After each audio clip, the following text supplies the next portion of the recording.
কোরআন তাবিজের জন্য আসে নাই। কোরআন তাবিজের জন্য আসে নাই। কোরআন তাবিজ লেখার জন্য আসে নাই, চোর ধরার জন্য আসে নাই। আমরা কোরআনের কাছে কখন যাই?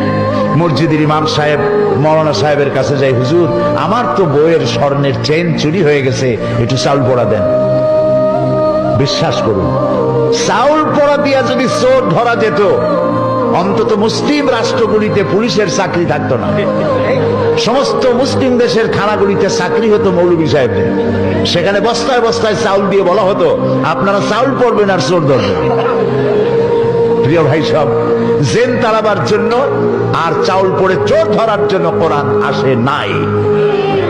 কোরআন এসেছে একটি সুখী, সমৃদ্ধশালী, শোষণ মুক্ত, দুর্নীতি মুক্ত, একটি ভীতিহীন, নিরাপত্তাপূর্ণ একটি সমৃদ্ধশালী রাষ্ট্র উপহার দেওয়ার জন্য কোরআন এসেছে।